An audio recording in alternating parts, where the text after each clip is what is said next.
나리카와야라고 합니다. 그 프리랜서 기자로 활동하고 있고 감독님과의 인연으로 오늘 그렇게 진행을 맡게 됐습니다. 그러면 오늘 기자 간담회에 참석하실 감독님과 관계자분들 부르겠습니다. 들어오세요. 김민관 변호사님은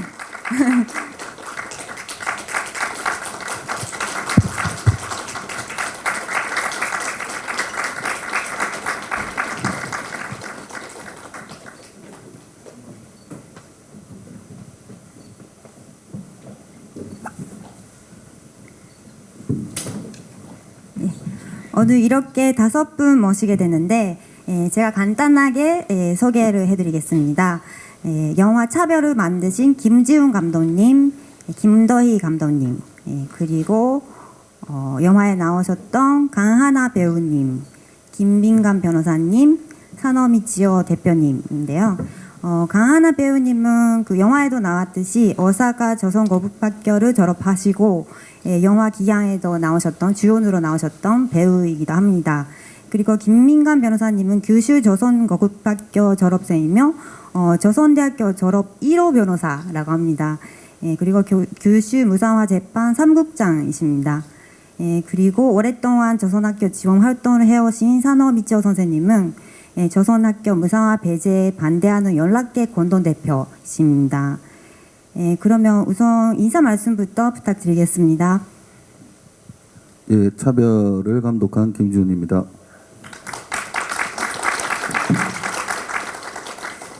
차별을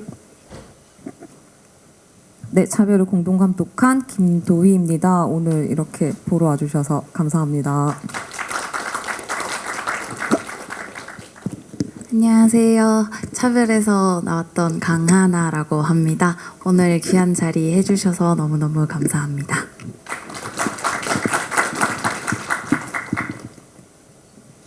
안녕하십니까. 일본에서 변호사를 하는 김민관입니다. 잘 부탁드립니다.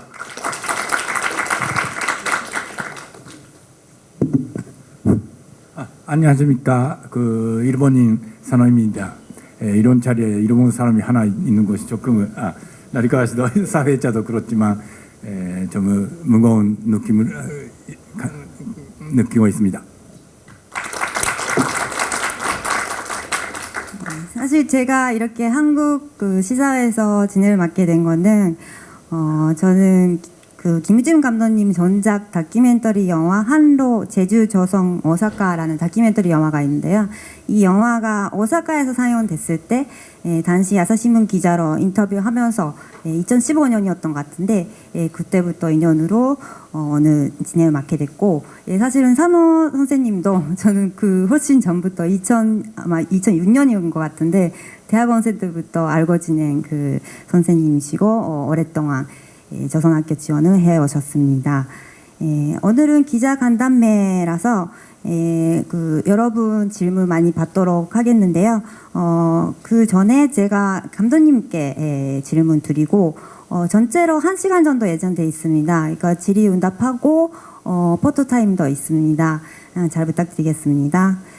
그러면 우선 김지훈 감독님부터 저는 오래전부터 감독님이 이 고교 무상화 재판 촬영하시는 거는 알고 있었는데 그러니까 영화에 나왔듯이 처음 그 오사카 재판에서 순소하면서 아주 좋은 분위기로 시작했지만 점점 계속 조선 학교 측 패소가 이어지면서 이게 영화는 어떻게 되나? 라는 걱정도 했었습니다. 그래서 그 감독님 어떻게 찍기 시작하시고 그 재판 과정이라든가 뭐 조선학교 학생들을 찍으면서 그리고 결과를 보면서 어떻게 느끼셨는지 여쭤보고 싶습니다. 저는 부산에서 활동을 하고 있는데 제일동포와 조선학교의 첫 만남은 2009년부터였습니다. 부산의 동포단체가 2005년부터 규슈에 있는 제일동포들과 조선학교 교류를 시작했는데 저는 영상 기록하는 사람으로서 2009년부터 합류해서 계속 활동을 하고 있었습니다. 그래서 활동을 하면서 조선학교에 대한 이야기, 그다음에 제일동포 이야기를 많이 듣게 됐고 그때 들었던 그 조선족 제일동포의 대한민국 입국 금지 문제를 가지고 2015년도에 항로 제주조선 오사카를 만들게 돼서 일본에서는 극장 상영했고, 그때 항로는 한국에서는 이제 공동체 상영만 했었습니다. 그리고 그 촬영을 할 때 이미 고교 무상화 이 소송은 시작되고 있었습니다. 2013년부터 시작이 되고 있었는데, 그때는 이 그러니까 소송의 과정들이라는 게 주로 심리로 많이 이루어지니까 그게 또 확자한테 와닿지도 않고, 큰 차별이긴 하지만 내가 어떻게 촬영해야 될지 뭐 이런 생각들도 좀 있었고, 그래서 그 다큐멘터리로 만들어야 되겠다 이런 생각을 못 했었는데, 그 2017년도에 첫 번째 히로시마 재판이 1심 판결이 나거든요. 그때 이제 제일동포분 어떤 분이 페이스북에 그 재판장 현장을 촬영해서 라이브로 올리셨는데, 사실은 그거 보면서 제가 충격을 너무 많이 받았습니다. 너무 생각했던 것보다 이건 너무 큰 문제였구나. 그래서 그 9일 후가 오사카 저희 다큐의 시작인 오사카 1심 재판 그 판결이었거든요. 그래서 일단 현장을 가보자.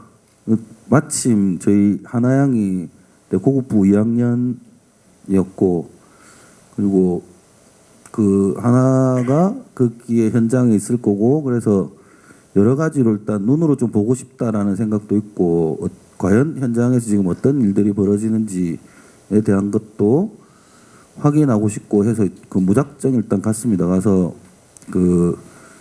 그때 이제 승소했지만 어쨌든 승소와 관련된 촬영을 하고, 오마이뉴스에 그 전에 제가 시민 기자로 또 등록이 돼 있었는데, 그래서 오마이뉴스에 기사도 보내고, 왜냐하면 그때 당시만 해도 한국의 언론사들이 거의 관심이 없었거든요. 히로시마 1심 패소했을 때도 그렇고. 그래서 그 현장을 보고 나서 이게 꼭 다큐멘터리여야 될 필요는 없지만, 어쨌든 그 영상하는 사람으로서 현장을 좀 다니면서 기록하고 좀 알리는 작업들을 좀 해야 되겠다라는 생각으로 이후에 뭐 집회를 한다든지, 그다음에 또 판결이 나는 현장이라든지 해서 히로시마, 그다음에 오사카 이렇게 다니다가 결국은 한 2년 정도를 촬영하게 됐고, 그래서 2021년도에 다큐멘터리를 완성하게 됐습니다. 그 패소할 때마다 사실은 오사카 1심부터 마찬가지인데, 이게 사실은 그때도 승소할 거라는 기대보다는 앞에 히로시마 재판에서 졌기 때문에 아마 이후에도 조금 어려울 거다라는 생각들이 다들 있으셨는데, 아주 기적적으로 어쨌든 오사카 1심은 승소를 했고, 그 뒤에는 이제 다 치게 되는데, 갈 때는 다들 기대를 가지고 가게 되죠. 이번에는 이기겠지. 또 이번에는 혹시나 또 이길지도 몰라. 라는 기대를 가지고 가지만, 어쨌든 결과는 또 다른 기적은 일어나지 않았고, 현장에서 이제 동포들이나 학생들이 그 절규하는 모습을, 어쨌든 저희는 촬영하러 간 사람이니까 할 수밖에 없다는 게 사실 제일 마음이 아팠죠. 그래서 이 우는 모습을 우리가 이게 이 얼굴에 대고 또 촬영을 해야 되는 우리로 얘기하면 찍사로서의 숙명 같은 것들이 좀 있는데, 너무 마음 아프지만 일단 기록은 해야 되니까 그런 과정을 거치다. 근데 마지막 대법원 판결까지는 저희가 촬영을 못했습니다. 코로나 때문에 일단 갈 수가 없었기 때문에. 저희가 마지막 판결을 찍은 건 이게 나오는 이제 후쿠오카 큐슈 조선고등학교 1심 판결이 마지막이었고, 이제 그 뒤에 재판의 얘기들은 김민관 변호사한테 어떻게 됐는지 제가 물어보고 또 듣게 되고, 또 보내준 영상 보고 하면서 일단 어쨌든 마음 아프다는 거 하나 하고,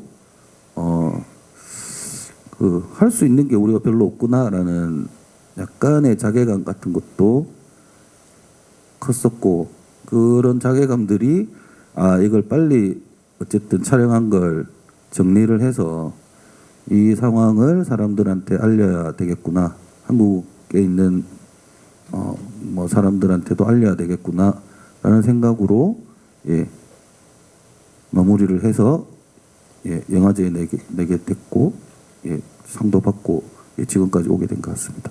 예. 감사합니다. 그러면 김도희 감독님께도 질문 드리고 싶은데요. 그 차별이라는 제목이지만 보면 좀 따뜻한 느낌도 있는 것 같아요. 그거는 생각해 보니까 아마 조선학교 관계자뿐만 아니라 일본 변호사들이나 시민들의 연대, 그리고 아낌없는 지원 그런 부분도 따뜻하게 느꼈던 것 같습니다. 그러니까 실제로 촬영하면서 편집하면서 어떻게 느끼셨는지 그리고 뭘 영화에 담으려고 하셨는지 여쭤보고 싶습니다.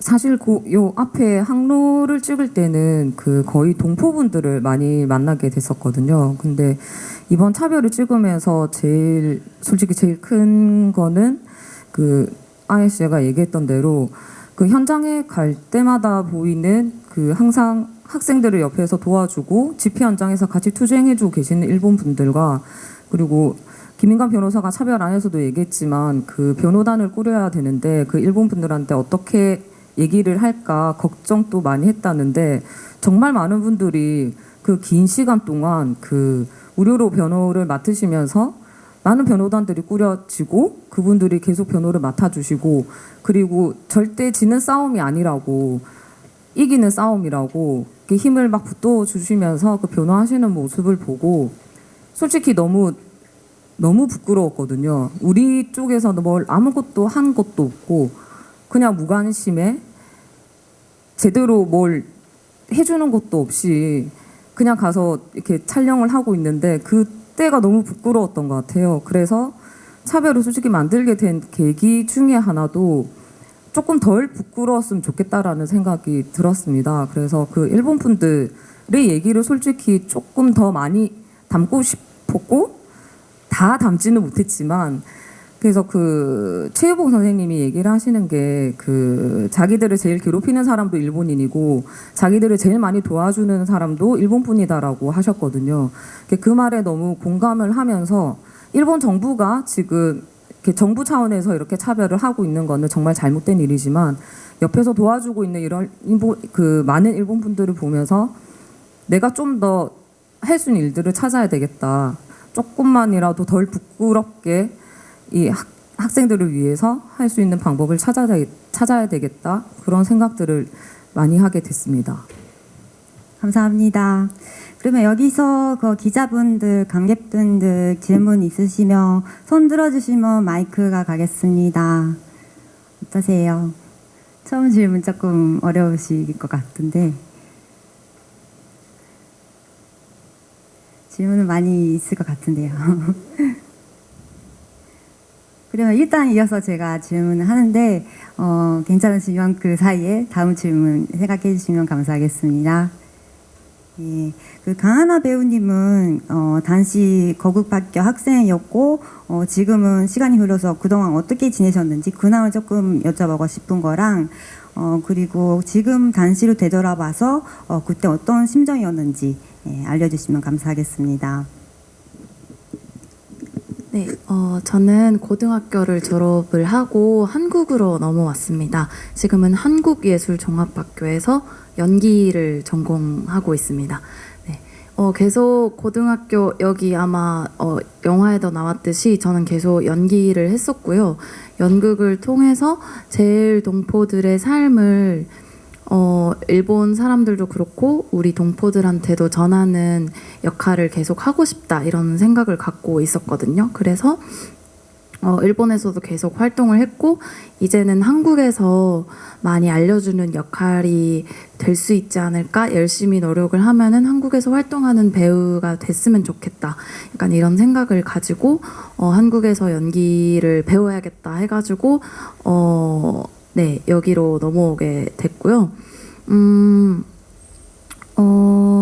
그리고 제가 고등학교 때 아까 감독님도 말씀을 하셨듯이 오사카에서 승소를 딱 한 번 했어요.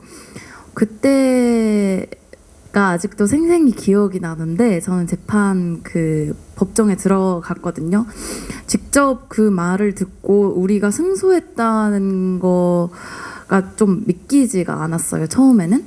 근데 사람들이 막 울면서 기뻐하는 모습을 보니까 아, 우리가 진짜 재판에 이겼구나라는 실감이 점점 나면서 눈물도 나고 막 친구랑 껴안고 네, 그랬던 엄청 감격스럽게 보냈어요. 그 몇십 초 동안을. 그리고 저 사실 그날 재판 끝나고 모임이 있었는데 거기 집회에서 제가 토론을 하기로 되어 있었거든요. 그래서 제가 원고를 썼어요. 원고를 그 전날인가 전전날인가에 썼는데 저는 당연히 질 줄 알고 다 썼거든요.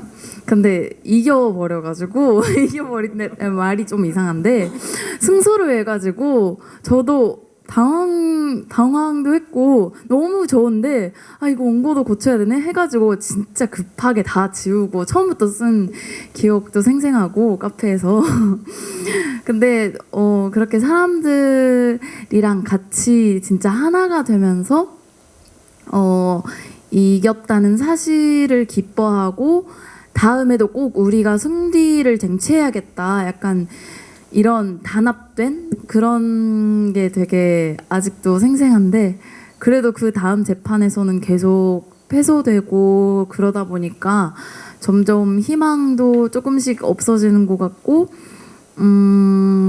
참 아쉬운 감정들도 많고 우리가 어떻게 해야 이 차별이라는 게 없어질까 그래도 우리가 좀 더 나은 삶을 살 수 있을까? 우리 학교에 다니는 애들이 웃고 되게 당당하게 살아갈 수 있을까? 약간 이런 부분들을 계속 생각하게 되고 저도 지금 지금은 학교에서 열심히 배우고 있지만 학생으로서 그래도 앞으로 사회에 나가서 활동을 해나가려고 하는데 내가 그들에게 해줄 수 있는 게 뭘까? 약간 이런 것들을 계속 생각을 하면서 학교도 다니는 것 같고 이거는 계속 제가 살아가면서 평생의 과제가 될 것 같다는 생각이 들어요. 조선학교 형편은 계속 어려워지기만 하고 물론 학생들이 되게 즐겁게 학교를 다니고 있지만 학생 수는 줄고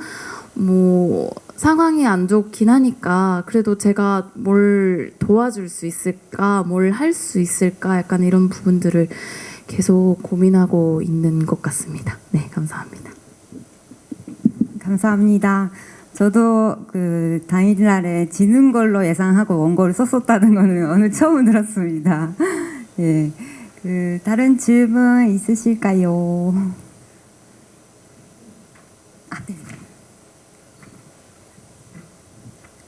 여러 개 질문을 해도 되나요?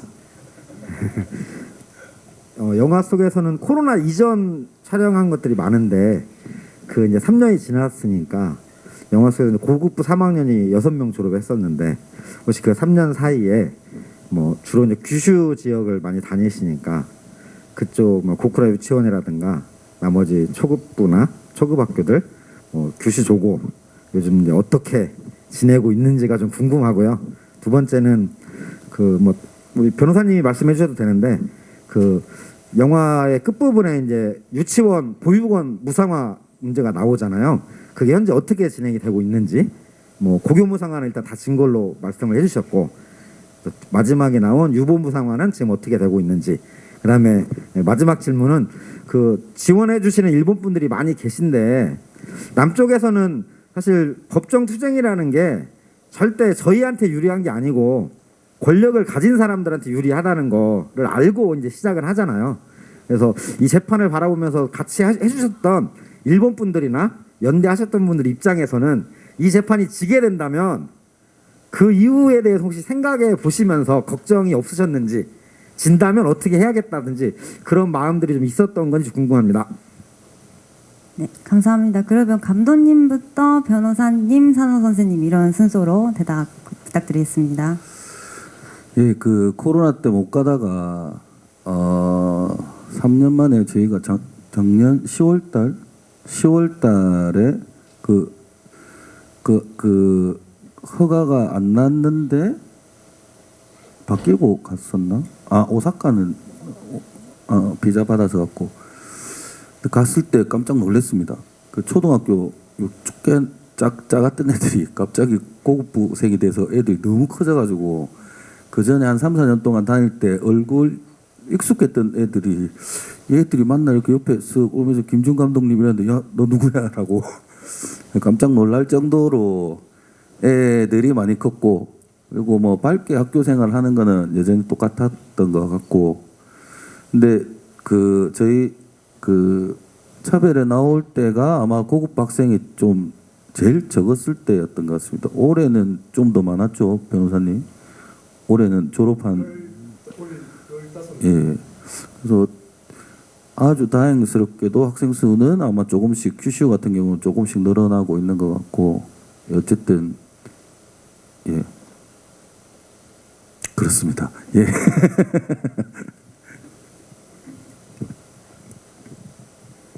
이 재판이 고교 무상화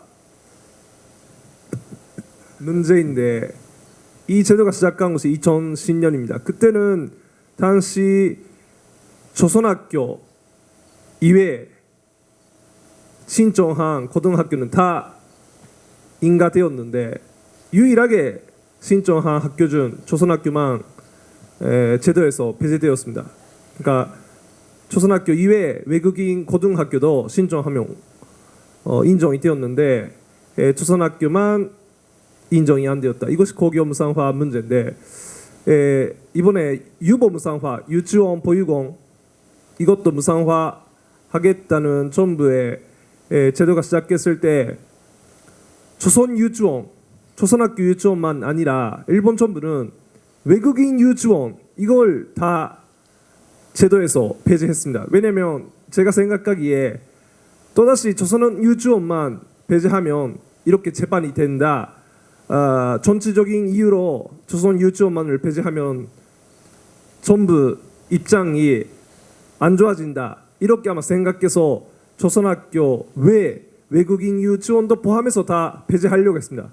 근데 우리가 막 열심히 투쟁했고 다른 외국인들도 함께 그리고 일본 분들도 함께 투쟁하니까 지금은 직접적인 유보 무상화 제도가 실현되지는 않았지만 그 애들이 다니는 자치체에서 유치원이나 보육원에 다니는 가정한테 그 돈이 지급되는 그런 제도로 지금 일단 안착은 되어 있습니다. 예, 이상입니다. 예, 그런데 잃어본 사람으로서 재판 시작할 때 지는 것을 생각하지 않느냐 하면 변호사님도 계시지만 단연 우리가 이긴다고 생각했습니다. 그 법리적상 그 우리가 그 지는 거 일이 없다고 생각했는데 실제는 그런 결과가 나왔습니다. 처음에는 그 우리 일본 사람이 원고로 되고 재판할 수 없느냐 여러 생각했지만 역시 이게 그 일본에서는 그 국가 상대로 재판하는 좋은 방법은 없습니다. 그 지방자 단체는 상대로 할 수 있지만 국가를 직접 상대로 할 수 없으니까 손해배상으로만 할 수 있습니다.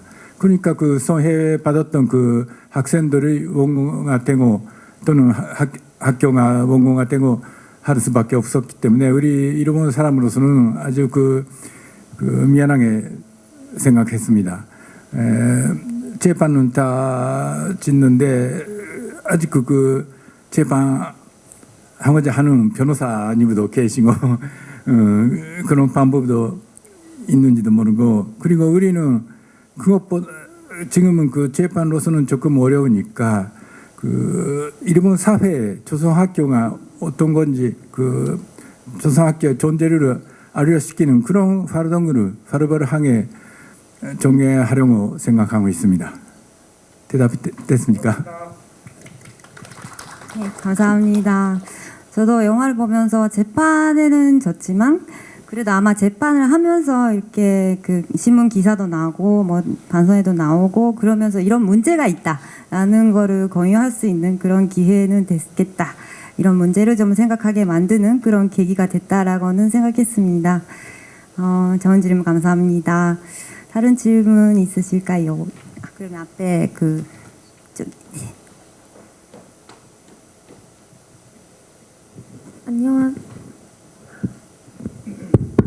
안녕하세요. 이번에 차별 시사회에 참가할 수 있게 되어서 정말 뜻깊은 자리여서 감사드리고, 우선 이렇게 와주셔서 해드리고 싶었던 말이, 이 영화를 시사하기까지 얼마나 많은 분들의 노고가 담겼을지, 그리고 그 노고를 위해서 얼마나 많은 시간을 들였을지 그거에 대해서 정말 감사드리고, 또 이번 질문은 강하나 배우님께 드리고 싶습니다. 강하나 배우님 작품을 제가 벌써 2번째를 보게 되었는데요. 배우님께서 항상 작품 활동을 하실 때마다 감정이 묻어나는 게 정말 많았거든요. 그래서 이번 작품에서도 어떤 마음으로 작품을 참여를 하셨는지, 그리고 저희는 솔직히 한국에서 태어나고 한국에서 자란 아이들은 이 차별이라는 거에 대해서 솔직히 잘은 몰랐어요. 그치만 역사적으로 어떤 이유로서 차별을 당했는지 어느 정도는 가늠이 되어서 혹시 저희가 몰랐을, 또 말하고 싶은 차별에 대해서 좀 더 설명을 해주실 수 있다면 부탁드립니다. 네. 제가 작품을 할 때는 항상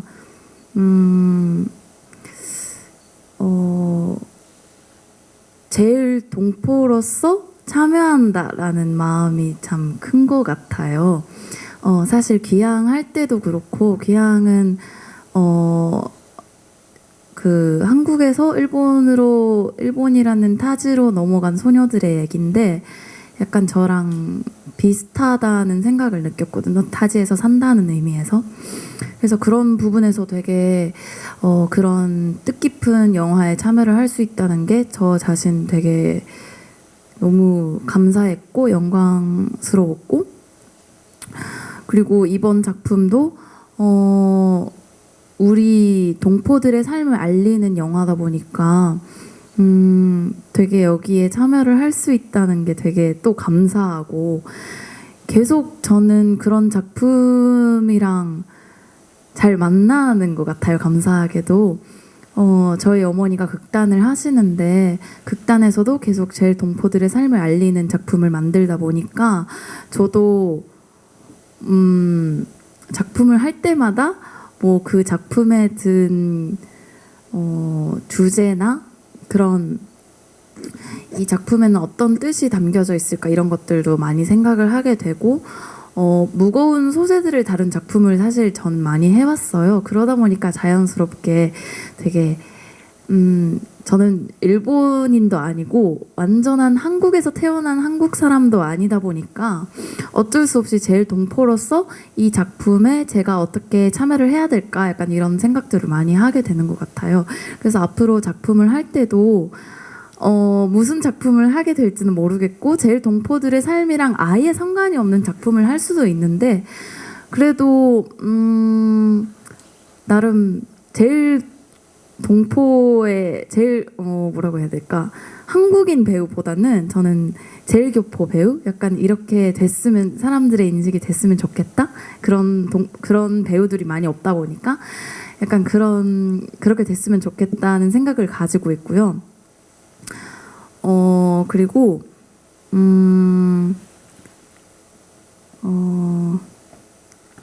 잠시만요. 두 분, 차별에 대해서, 맞죠.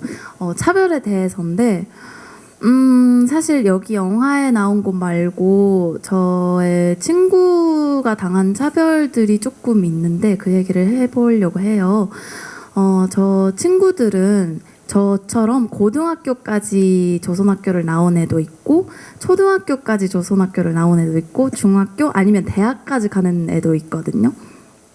근데 중학교까지 가다가 고등학교는 일본 고등학교를 다닌 친구가 있는데 그 친구는 본인 이름으로 우리 이름으로 학교를 갔어요. 근데 이제 거기 학교에서는 좀 차별이 막 심해가지고 직접적으로 야 너 한국인이냐?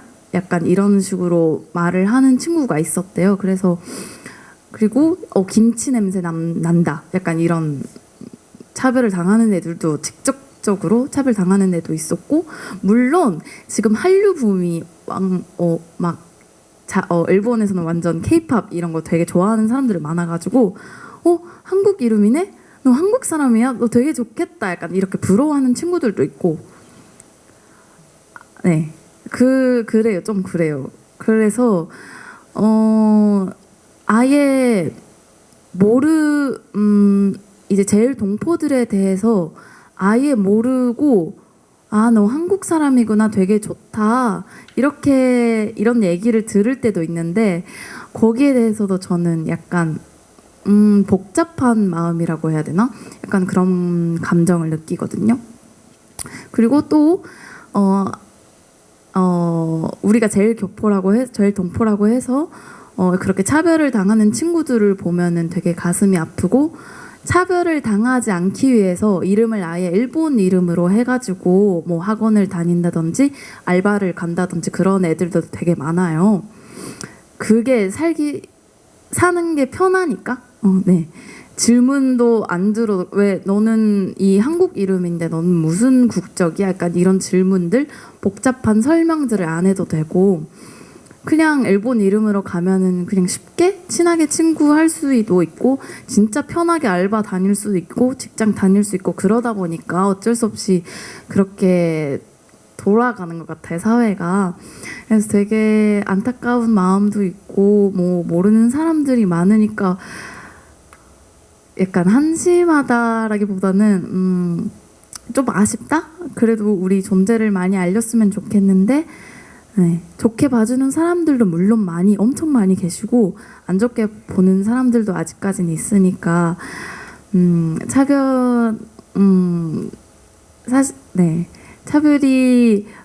차별을 반대하는 사람들이 엄청 많아지고 있는 반면에 아직까지 그런 차별들 진짜 유치한 차별들도 아직까지는 일본에 많다는 거?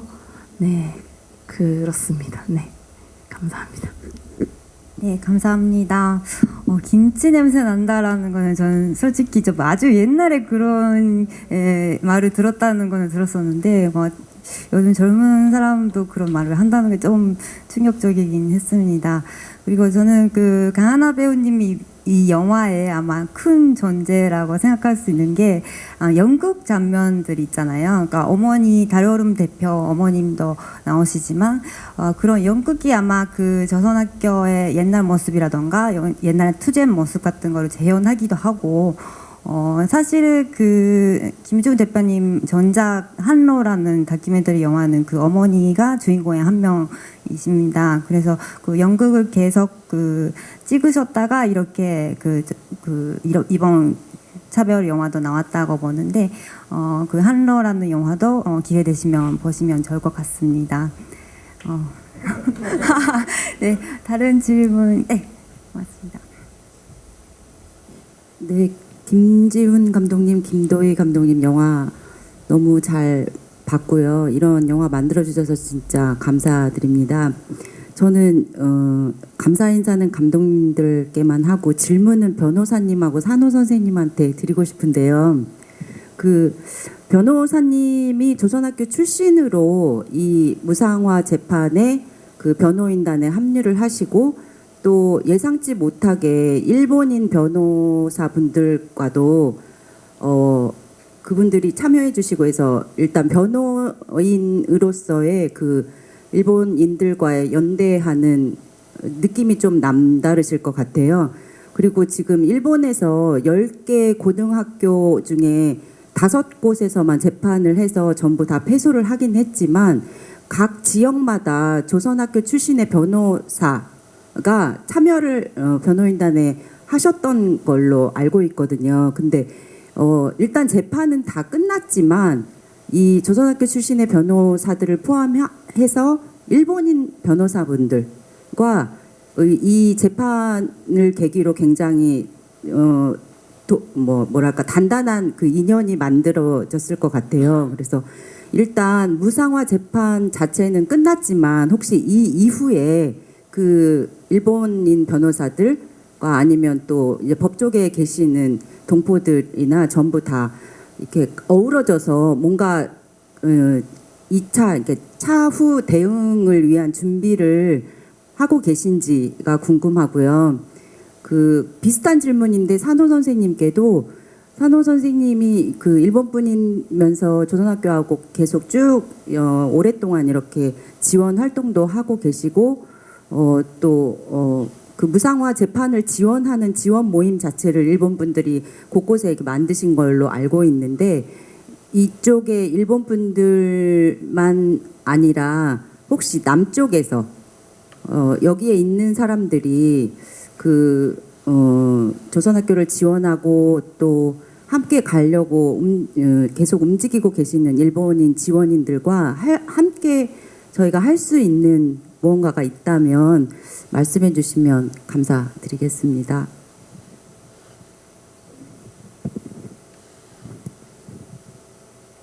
질문 고맙습니다. 그 영화 속에서도 제가 얘기했는데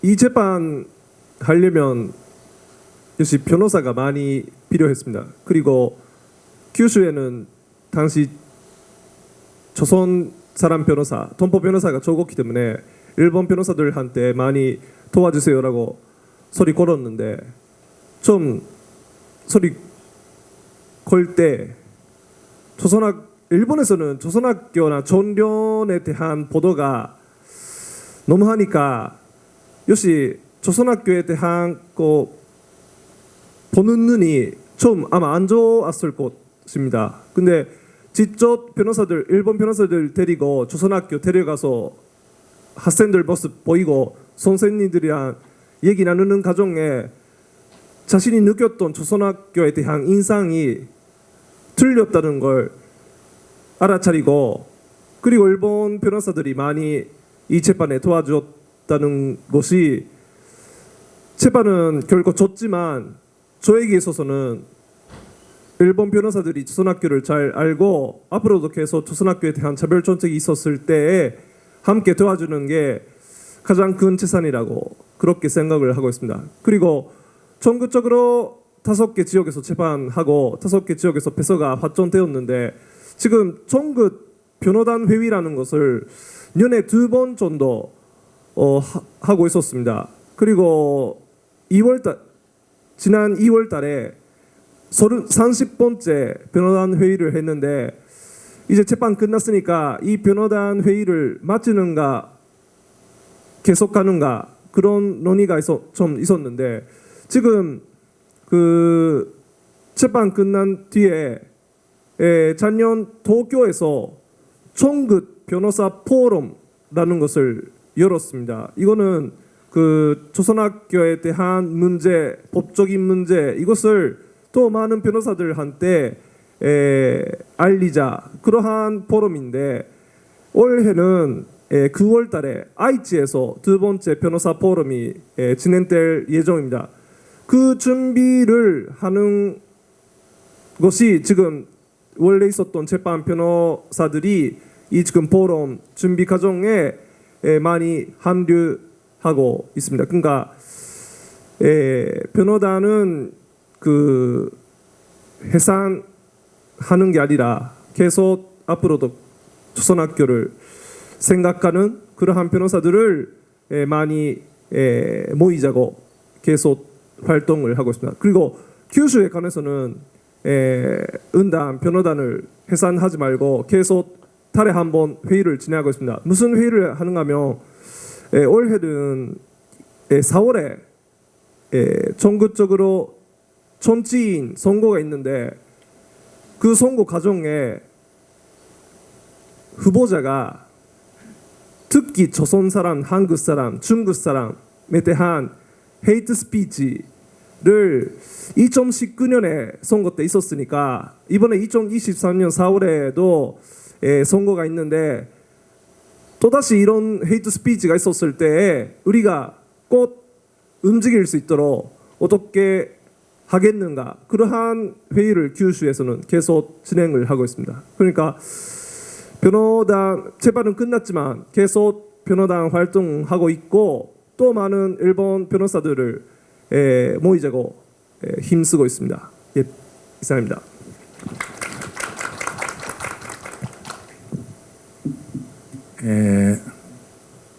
그리고 일본 사람으로서도 역시 그때까지는 각각 조선 학교마다 지원하는 작은 모임이 있었는데 역시 그런 전국적인 재판이 있었기 때문에 서로 다른 집안랑 연결을 해서 활동하고 있습니다. 그런 뜻으로도 이 재판은 배소했지만 또 그 뜻도 있다고 생각합니다. 그런데 그 재판 것보다는 먼저 물론 재판과 병행하고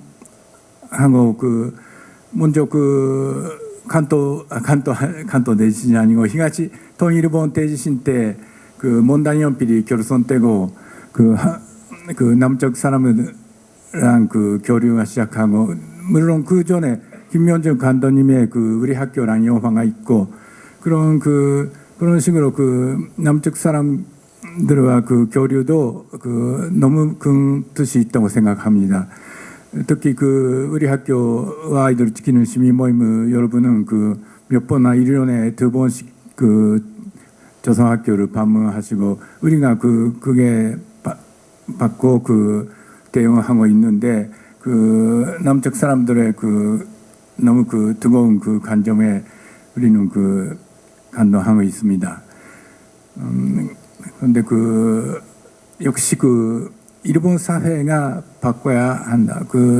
이번에 간제 여행 문제도 그렇지만 일본 사람을 아시는 사람은 일본 사람은 아리가또 고맙다랑 말 대신에 스미마센 미안한다고 그런 말이 많이 쓰는데 스미마센 미안했다고 많이 했지만 실제 사죄하는 것이 없어요. 그러니까 일본이 조선으로 식민지 지배했던 것이 지금까지의 여러 차별의 근본 원인인데 그거를 해결할 수 없고 그냥 있는 것이 우리가 앞으로도 그러니까 간제 연애 문제도 생기고 손노예 문제도 생기고 그런 것을 우리가 극복해야 한다고 생각하는데 우리 과제는 너무 크고 특히 2002년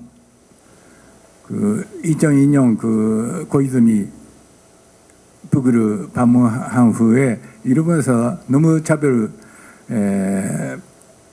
아베가 특히 차별을 고양하게 됐다고 생각합니다. 아까 키무치 냄새가 난다는 내가 어렸을 때 들었던 반세기 이상 전의 이야기라고 생각했지만 지금도 예를 들면 신윤년에 구마모토에서 지진 나오면 조선 사람이 우물에 독을 놓다. 그게 100년 전에関東 대지진 때에 있었던 이야기인데 지금은 다시 그런 이야기가 나옵니다. 지금은 일본 사람도 우물을 쓰지 않아요. 수도수 쓰는데 그렇다고 해도 조선 사람이 우물에 독이 놓다고 그런 이야기가 나오는 그런 일본 사회의 자비로 상판을 어떻게나 바뀌어야 한다고 생각합니다. 네, 감사합니다. 지금 김명준 감독님 우리 학교 얘기가 좀 나와서 제가 좀 보태서 말씀드리면 사실 문부과학성 앞에서 초등학교 학생들이나 졸업생들 관계자분들이 이렇게 무상화 제외 반대하는 그 시위라고 할까요? 운동을 하시잖아요. 지금도 하고 계신다고 들었는데 그 학생한테 제가 그 인터뷰를 했던 적이 있는데 그때 그 학생들이 한국에서도 많은 관심을 가졌으면 좋겠고 우리 학교 비롯해서 한국 감독들이 그렇게 다큐멘터리 영화를 찍어주셔서 저희들도 힘이 된다라는 얘기를 했었거든요. 그래서 이번 영화도 아마 보면서 그런 그 응원을 받았다고 느끼실 것 같아요. 네. 네. 지금은 그 나리카 씨가 이야기했는데 그런데 조선학교에 관한 영화 그거를 만드는 사람은 한국 사람이 또는 제일 조선 사람밖에 없어요. 원래는 이런 영화는 이런 사람이 자기 책임으로서 만들어야 하는데 그런 이름 나는 영화 만드는 그런 그 능력이 없지만 대신에 조금 책이나 그런 게 승인은 쓰지만 원래는 이런 일본 사람이 해야 하는데 그걸 다 한국 사람이나 제일 조선 사람은 하는 것이 난 역시 마음이 아프게 생각하고 있습니다. 네, 감사합니다. 다른 질문, 네, 저기 누구 계시는데?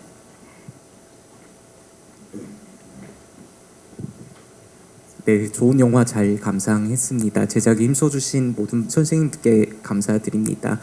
감독님들에게 질문을 좀 드리고자 하는데요. 사실 이 조선학교가 일본에서 차별을 당하고 또 한국에서조차 외면당하고 한국인들의 어떤 무관심의 대상으로 전락한 데는 주지하다시피 이 이념과 이데올로기의 문제가 있잖아요. 물론 여기 앉아 계신 선생님들은 다 그렇게 생각하진 않겠지만 조선학교가 이제 친북적인 교육을 지향한다, 북한학교다 내지는 총련이 장악하고 있다. 한간에는 이러한 인식들도 이제 좀 널리 인식되고 있는 상황이지 않습니까?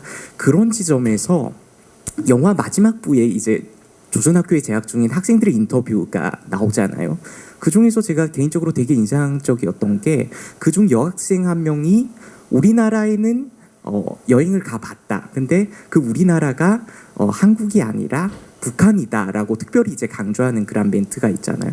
물론 저는 개인적으로 그 당사자가 자신의 조국이 어디인지를 고백하는 문제는 그 고유의 권한이 당사자에게 있다는 그런 생각을 가지고 있거든요.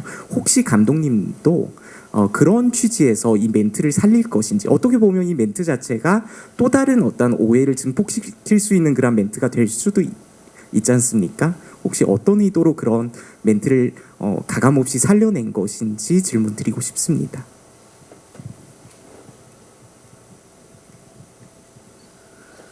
예, 오늘 제가 낮에 그 언론사하고 인터뷰를 한 군데 언론사하고 했는데 사실은 똑같은 질문이었거든요.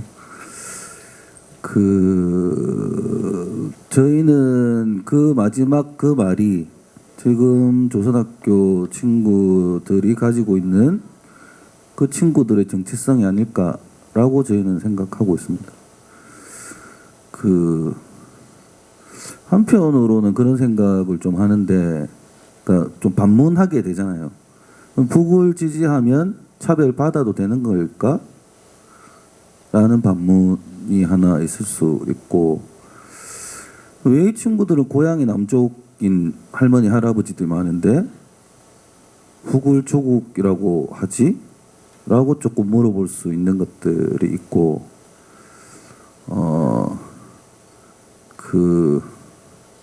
그래서 이 친구들은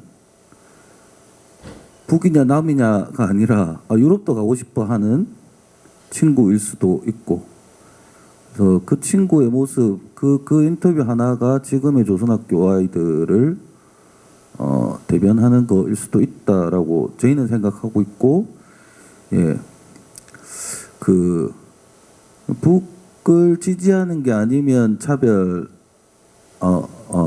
남한을 지지하면 차별받는 게 부당한 거고, 북을 지지하면 차별받는 게 정당한 거다라는 고민들을 보신 분이 좀 해주셔야 되는 거 아닌가라는 생각으로, 예, 마지막에 넣은 거라서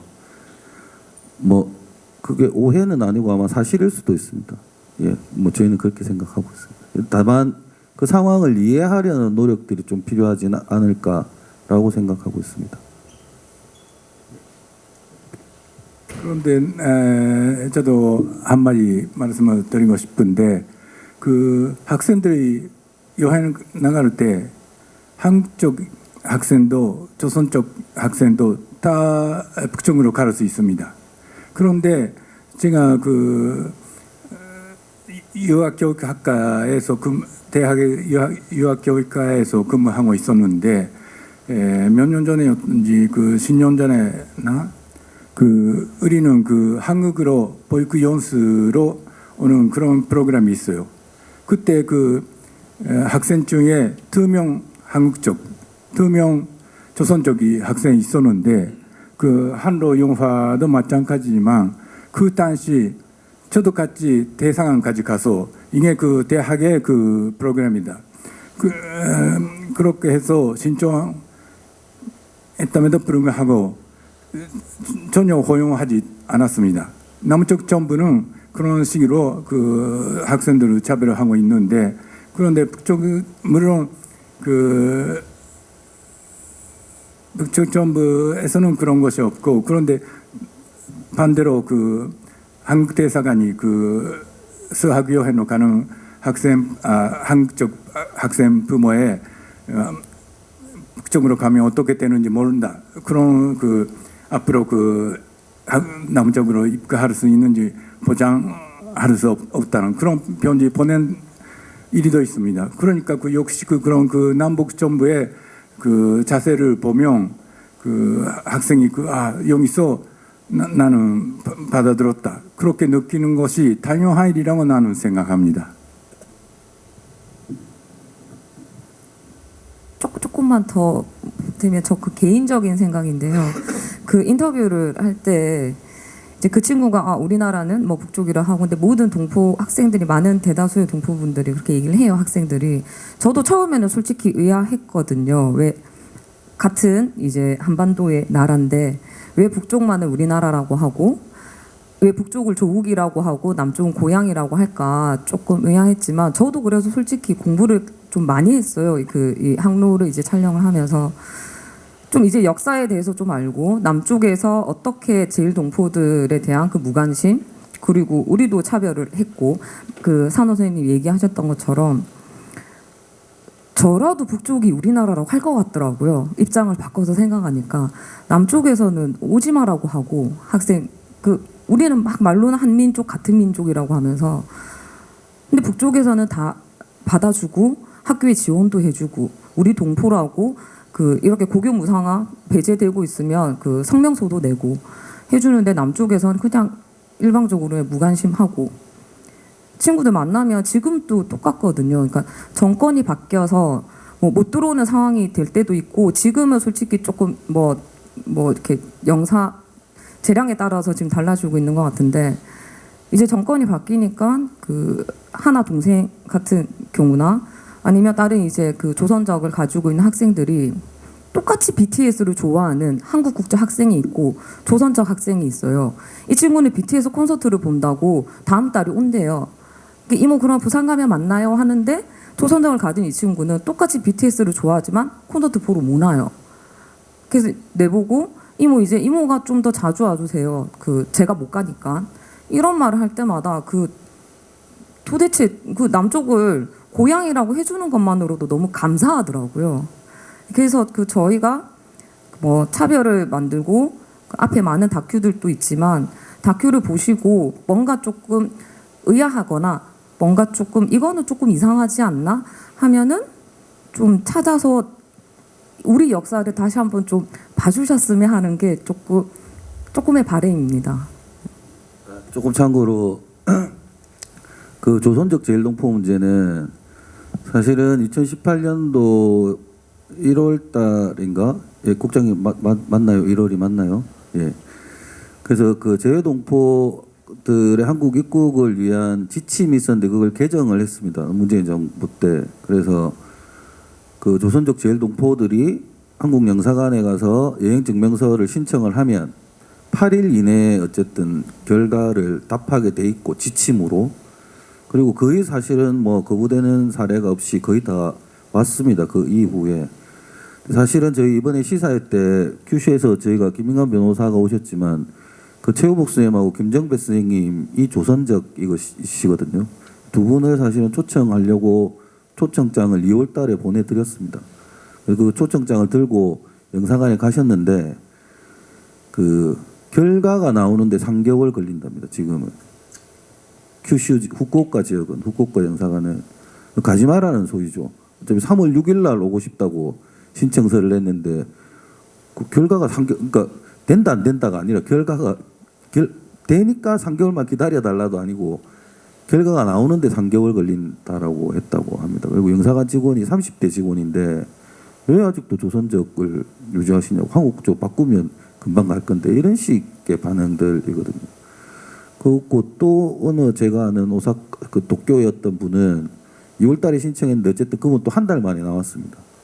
한 달 만에 나와서 그분은 뭐 이따가 5월달에 들어오신다고 하고 오사카였던 분은 2개월 걸린다라는 얘기를 들은 분도 있고 또 어떤 분은 아마 발급이 안 될 거예요라고 들으신 분들도 있고 근데 사실은 이분들이 한국을 조국이라고 얘기할까요? 정권 바뀌면 또 어느 정권에는 또 왔다가 또 어느 정권에는 또 못 오게 하고 그러니까 또 그분들 다 고향은 또 경상도 분들이 많으시거든요. 경상남북도가 많고 어쨌든 남한 쪽이 많으신데 그러니까 저는 개인적으로 뭐 어쨌든 뭐 다큐멘터리 만든 사람이니까 그 제 생각에 많이 들어가 있을 수밖에 없는데 그 지금 다 말씀하셨지만 사실은 조선학교의 문제가 그러니까 총련만이 싸움을 하거나 조선학교 관계자들만 싸움을 하거나 조선학교 관련돼 있는 동포들만의 싸움을 이미 벗어났다라고 생각하거든요. 이 조선학교를 남한에서 남과 북의 문제로 자꾸 판단하고 이 규정을 지으려고 하는 거지. 이미 일본에는 산호 선생님 같이 그 뭐 역사 관련된 교육에 관련된 아주 많은 분들이 이 조선학교 차별이 부당하다고 연대하고 있고 수많은 변호사들이 무료로 변론을 하면서 7년이 넘게 앞으로도 또 계속 싸움을 해 나갈 거고 단지 저희가 문제입니다. 지금은 저희가 문제라고 생각하고 물론 아까 얘기 나오지만 서울의 몽당연필 그리고 조선학교 함께하는 사람들 몽당연필 우리 학교와 아이들을 지키는 신모임 부산에는 저희 조선학교 함께하는 신모임 봄 이큐슈하고 계속 교류하고 연대하고 있고 그 차별을 통해서 한 명이라도 더 많은 분들이 한 명이라도 좀 그 남과 북의 문제를 좀 벗어나서 좀 뛰어넘어서 그러니까 배울 권리이지 않습니까? 애들이 학교를 다니는 문제는. 그러니까 사상의 문제는 아니라고 저희는 생각하거든요. 그러니까 그런 의미에서라도 좀 연대해서 좀 더 그 남한에서도 뭔가를 하고 있다. 그 우리도 하고 있으니까 좀 힘내줘라는 좀 그 힘들을 좀 줄 수 있었으면 좋겠다라고 생각하고 있습니다. 예. 감사합니다.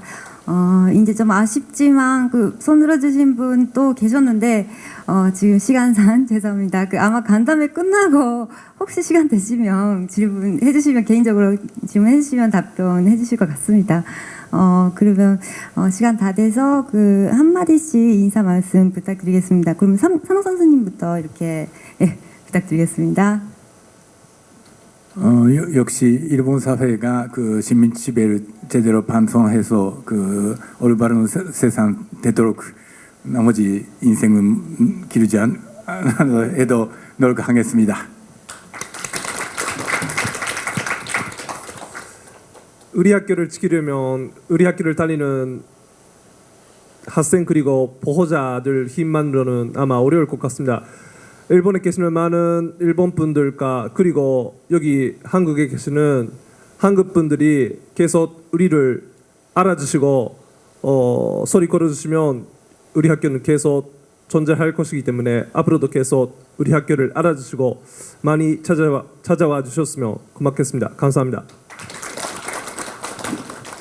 네, 오늘 바쁘실 텐데 이렇게 자리해 주셔서 너무 감사하고요. 저는 열심히 한국에서 더 공부 열심히 해서 좋은 배우가 될 수 있도록 되게 노력을 할 거예요. 그래서 조선학교도 그렇고 제일 동포들도 여러분들께서 응원을 해주셨으면 합니다. 네, 감사합니다. 네, 고금 우상화 재판은 졌지만 그 계속 여기에 대해서 저희가 무관심하면은 아마도 앞으로 더 큰 차별을 받을 수도 있다라고 생각을 합니다. 그래서 조금만 더 관심 가져주시고 그 우리 학생들이잖아요. 우리와 같은 동포들이니까 조금만 더 관심을 많이 가져주셨으면 감사하겠습니다. 그 동포분들이 학교를 지을 때 그 구호처럼 했던 말들이 있다고 하더라고요. 그러니까 힘 있는 사람은 힘을 내고 돈 있는 사람은 돈을 내고 지식 있는 사람은 지식을 내어 학교를 만들자라는 것들이 있었다고 하실 때 저희는 영상 촬영하고 편집하는 사람이니까 촬영하고 편집하는 걸로 또 앞으로도 연대를 할 것이고 오늘 계신 분들도 각자의 자리에서 그 뭐 좀 더 조선학교를 이해하기 위한 노력들을 해주시면 더 좋고 그래서 각자의 자리에서 조선학교를 그 알고 보니까 꼭 그 다큐에 나오지만 스파이 간첩 양성학교는 아니더라 정도라도 좀 같이 알려주셨으면 좋겠고 요즘은 또 뭐 손가락 좀 쉬운 연대의 방법도 있지 않습니까? 그래서 좀 많이 좀 뭐 차별도 많이 알려주시고 조선학교나 제일동포에 대한 관심을 좀 가져달라는 거에 좀 동참해 주셨으면 감사하겠습니다. 저희도 더 열심히 하겠습니다. 감사합니다. 감사합니다. 많은 질문과 그리고 긴 시간 동안 이렇게 자리해 주셔서 정말 감사합니다. 차별 영화에 3월 22일 개봉합니다. 많은 응원 부탁드리겠습니다. 감사합니다.